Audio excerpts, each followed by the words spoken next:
What's up? It's Carl, and still going through a lot, but this particular episode or post is going to be about the best places to make a website. And there's a lot of different things happening right now, like different websites. There's LinkedIn, there's Beehive, there's I don't know, Quora. There's a lot of different personalities, as I like to say, for each one. And the important thing to remember is that ideally you want to be everywhere, right? I forgot what they call it, but it's the ability to be, omnipresent. Omnipresent, that's what it's called.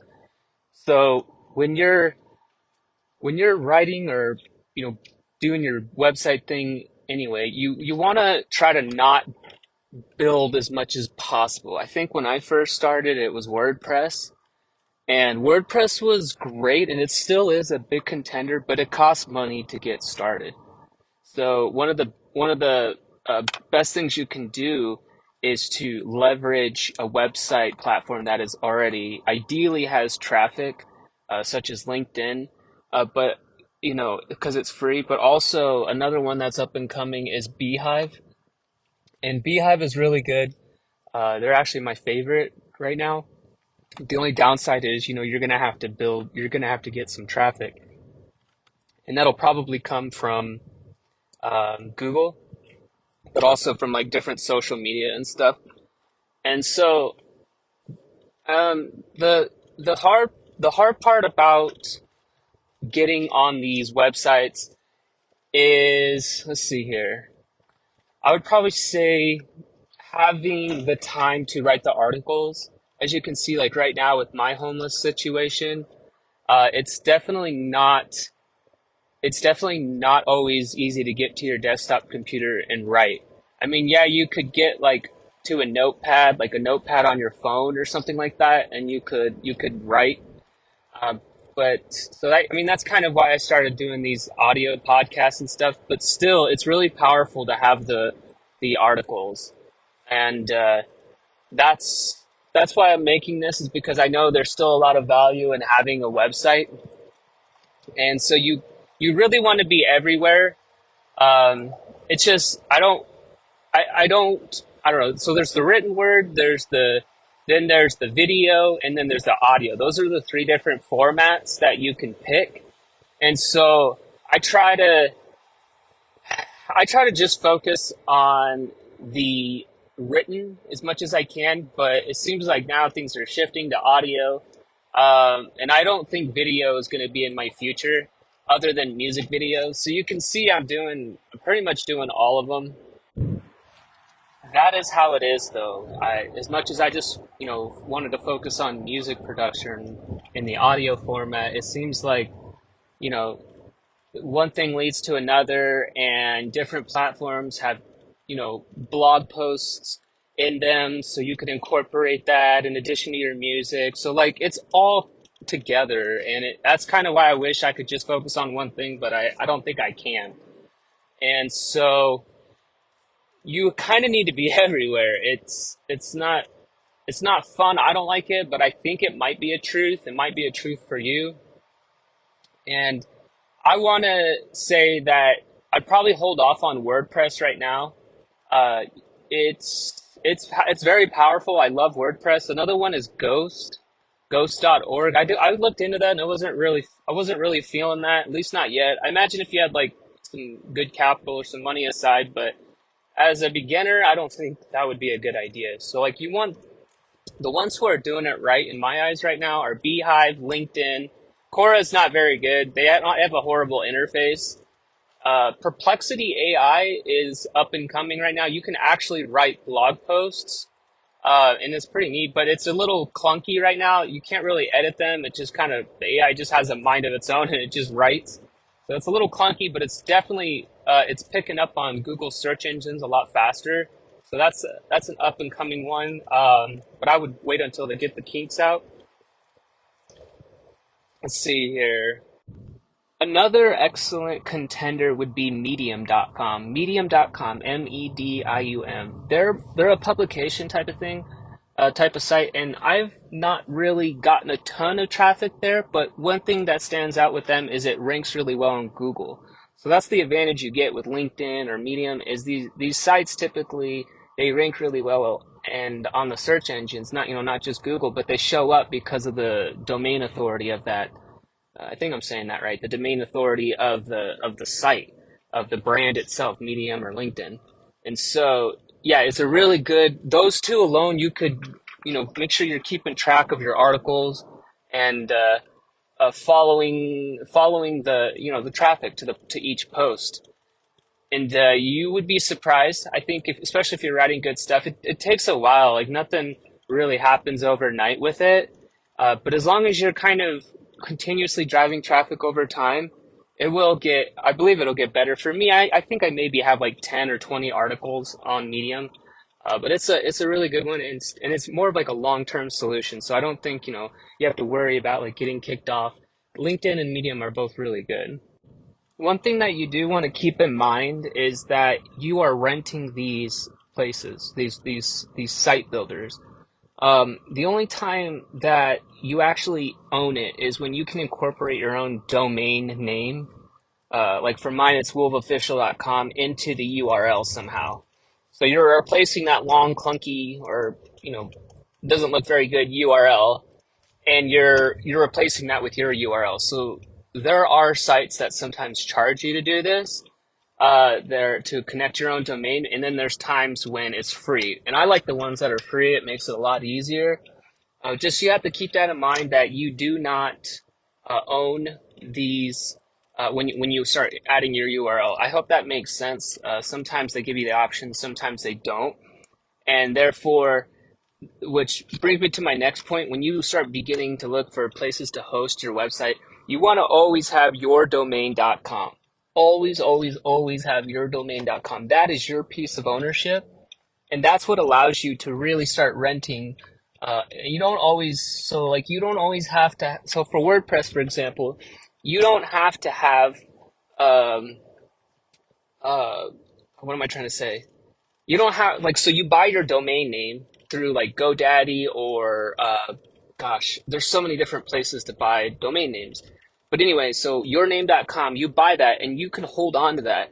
And then you can always do, blog.yourname.com. Mine's blog.wolfofficial.com.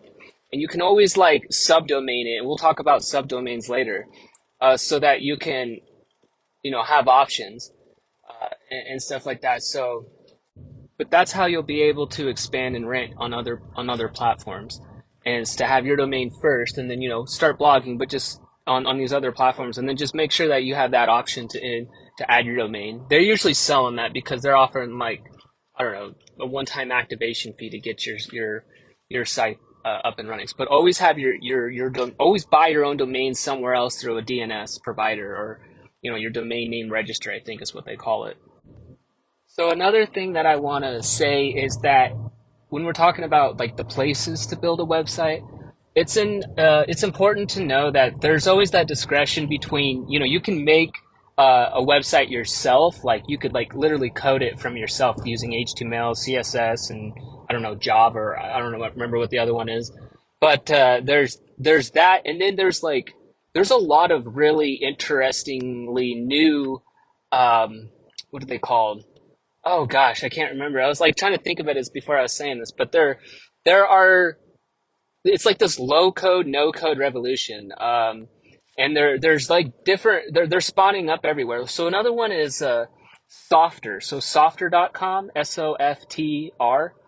And that's a really cool one. I had built actually my main website is built with that. I'll see if I can't link up an affiliate link on there for you. But it's like it connects with your Airtable database, and it makes it like super easy for building a website. I mean, it's just like it ties into all of your back end data. And for you guys that don't know, back end data is really not anything as fancy as like it sounds. It's just super powerful to have that sort of um, ability nowadays. So it's like this low code, no code. And I know Softer is a really good example, but I wish I could think of the other name. But there's so many different ones that are just popping up like crazy, and so it's good to think about like I think it's called Nimble, or not Nimble, but I'll have to think.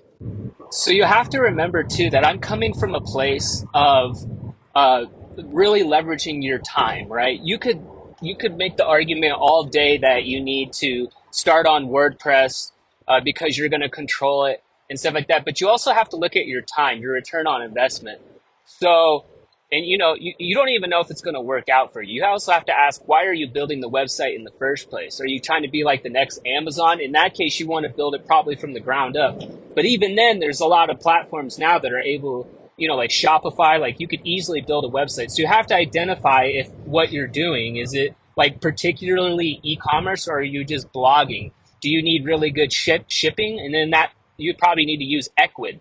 Ecwid has a lot of different payment providers. So like if you start getting into like e-commerce and stuff like that, yeah, it can get pretty crazy. So you need to know exactly what you're doing. If you're doing like print on demand or something like that, you could just write articles, or you could use something like Zazzle. Like I make money with Zazzle, and I'll link up that affiliate link in there too. You see what I'm doing? Like you have to like look at your time as an investment. So you really have to ask yourself what you're doing and what you're selling, because another great option is to be able, like, so Poshmark is another really good place to ship stuff out. So if you're going to be shipping stuff out yourself, you don't need to build a website. Why would you waste all that time like building a WordPress website when you could just go to Poshmark, where it has all of the, you could ship it out yourself. It's like completely free with a huge user base, as well as eBay. That's another one. So like you have to really pay attention to who you're listening to as far as like what is the outcome. Yeah, and if I'm being honest, I've built probably 20 different WordPress websites and I failed at all of them. And I ended up using WordPress.com instead of WordPress.org. I think I said that right. It's the one where you have to pay for hosting through WordPress.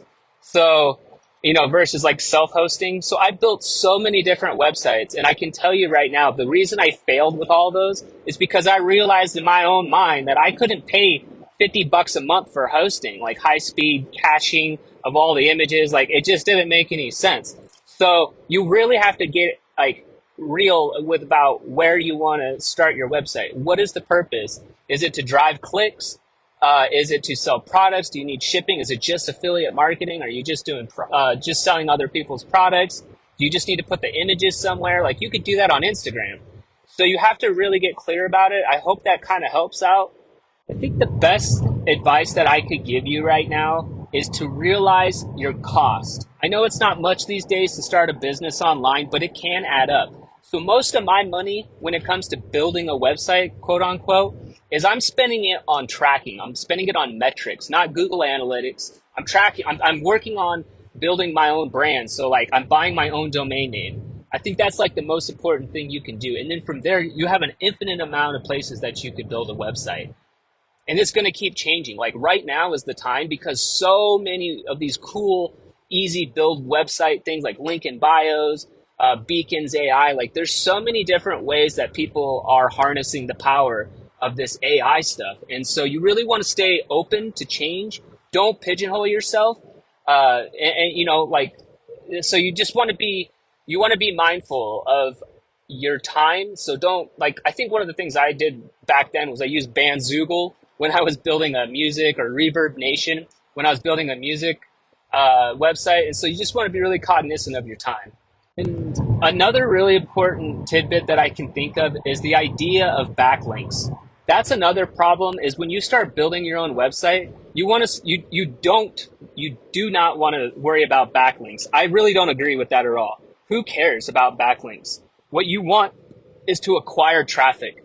That's like your biggest thing. And yeah, that helps having it. And like a lot of people, like there is a reason to have backlinks. That is if you're using WordPress and you're building your own site. But you know what? These days, with things changing so fast, you want to be everywhere versus trying to like get backlinks to your, like, it's like saying get backlinks to a YouTube channel. That's how like much it's changing. So I hope that helps, guys. Thank you for listening to this audio podcast, and I hope that really helps. See the links in the description. Thank you so much.